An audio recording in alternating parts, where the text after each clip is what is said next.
পরম প্রেমময় শ্রী শ্রী ঠাকুর আমার পরমারাধ্যা জগৎ জননী শ্রী শ্রী বড়মা, পরম পূজ্যপাদ শ্রী শ্রী বরদা, পরম পূজ্যপাদ শ্রী শ্রী আচার্যদেবের শ্রীচরণে আমার শতকোটি প্রণাম। আমি শ্যামলী দেবনাথ, শ্যামার পরিবার চ্যানেলের সকল ভাই ও বোনেদের জানাই জয়গুরু ও ভালোবাসা। আমি শুরু করছি ইষ্ট প্রসঙ্গ আলোচনা। পরম প্রেমময় শ্রী শ্রী ঠাকুরকে একবার প্রশ্ন করা হয়, পুরুষোত্তমকে কি সবাই লাভ করতে পারে? দয়াল আমার বলেন, প্রত্যেকেই পেতে পারে, তার মতন করে। সেই পাওয়ার জন্য যা করণীয় তাই করতে হবে। শুধু নিজেই নয়, আমার পাশাপাশি যে মানুষগুলো একটা ছন্ন ছাড়া জীবনযাপন করছে তাদেরকেও সেই পথে আনার চেষ্টা চালিয়ে যেতে হবে। ঠাকুর বলেছেন, চোখে সামান্য কুটো পড়লে সামনের কাউকে লাগে, একটা গোটা জীবন পাড়ি দেব অন্যে না হলে চলে না। তাই তো তার শ্রীহস্ত লিখিত সত্যানুসরণ গ্রন্থে তিনি বলেছেন, অপরের মঙ্গল কামনায় নিজ মঙ্গলের প্রসূতি। আগলে ধরতে হয়, ভালোবেসে সাধিয়ে নিতে হয় সকলকে। এরকমও হতে পারে আমার ঠাকুরের কথা শুনতে কেউ ইচ্ছুক নয়, সেই অবস্থায় তার সাথে এমন একটা সুন্দর সম্পর্ক গড়ে তুলতে হবে যা হবে ভালোবাসার। সেই ভালোবাসার টানে সে আমার মধ্যে দিয়ে স্পর্শ পাবে আমার ঠাকুরের, আমার মধ্যে আমার ঠাকুরকে দেখতে পাবে। তাকে ভালোবাসি মানে তার চাওয়াগুলোকে আমার করে নিতে হবে, আর তাতেই আমার প্রকৃত মঙ্গল। আমাদের সত্তা তারই অবদান। আমরা আমাদের স্রষ্টা নই। এই জগতের প্রতিটা ধূলিকণার মধ্যে তিনি বর্তমান, সর্বরূপেই তার অবস্থান।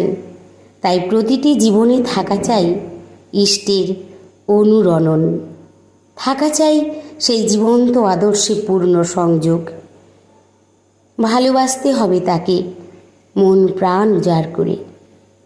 তিনি আমায় ভালোবাসেন কিনা, আমার সুখের কারণ হচ্ছেন কিনা, তা ভেবে বসে থাকলে চলবে না। আমি কতটা তার হয়ে উঠতে পারলাম, তার কথা মতো চলতে পারলাম, তাই নিয়ে আমায় ভাবতে হবে। জীবন মানে কি শুধু বেঁচে থাকা? তা কিন্তু নয়।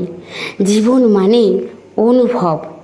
এই অনুভব আছে বলেই বেঁচে থাকার আনন্দ আছে, আর তার প্রকাশ আছে নানান অভিব্যক্তি জুড়ে। তাই তো তিনি ছাড়া জীবনের প্রকৃত অনুভব শূন্য। এই জীবন তখন শুধুই ফাঁকি। প্রতিদিনের সকাল ধীরে ধীরে আলো ঘনিয়ে সন্ধ্যায় বিলীন হয়ে যায়। আমরাও একদিন পার করতে করতে অতিক্রম করতে থাকি জীবনের বেলা। এভাবেই এগিয়ে চলি প্রতিনিয়ত, প্রতিক্ষণে। কিন্তু এই এগোনো কোন অভিমুখে, কার দিকে এগিয়ে চলা আমাদের? এই জীবন চাই বাকি? এই আদি জিজ্ঞাসার উত্তর ধেয়ে এসে জানায় পরিপূর্ণতা। শুধু পরিপূর্ণতাই জীবনের কাঙ্ক্ষিত আকাঙ্ক্ষা। কিন্তু কে দেবে এই পরিপূর্ণতা? যিনি স্বয়ং পূর্ণ, সেই পরম পুরুষ। পরিপূর্ণ হতে গেলে পরম পূর্ণকে আশ্রয় করা ছাড়া অন্য পথ নাই। এই আশ্রয়ের অবলম্বন কি? একমাত্র প্রেম, তাকে ভালোবাসা।